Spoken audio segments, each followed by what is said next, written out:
The mainstream media may have already coronated Joe Biden president-elect, but the legal challenges over alleged voting irregularities begin today. Joe Biden is moving forward as if the election results are final. He and Kamala Harris will have a briefing with their transition COVID advisory board this morning. I'll work as hard for those who didn't vote for me as those who did. This is the time to heal in America.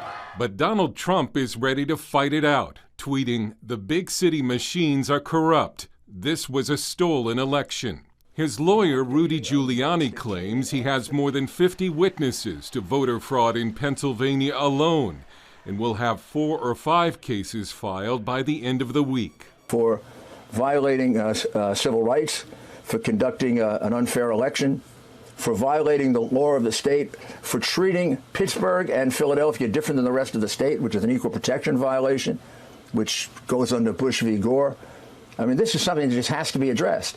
Missouri Republican Senator Roy Blunt, for one, is not calling Joe Biden president-elect yet. I said on Friday, I thought it was time for the president to turn this discussion over to his lawyers, time for the lawyers to make the case that they have, both in court and to the American people. President Trump still has a path to victory, and that path is to count every single legal vote that was cast. The media does not get to select our president. The American people get to elect our president. Meanwhile, Biden's slim advantage and the loss of at least 7 Democrat seats in the House undercut any claims of a mandate. Pennsylvania Senator Pat Toomey called the Republicans' down-ballot success a rejection of the radicalism that has seeped into the Democratic Party.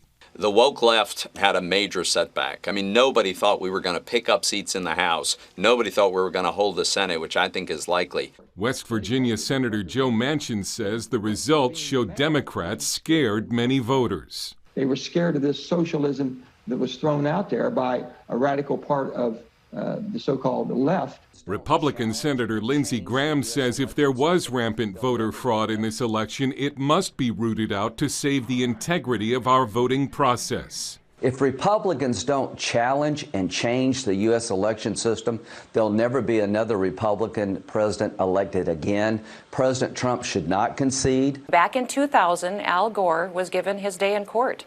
We should give President Trump his day in court, let the process unfold. The president is planning a series of rallies in states he's contesting.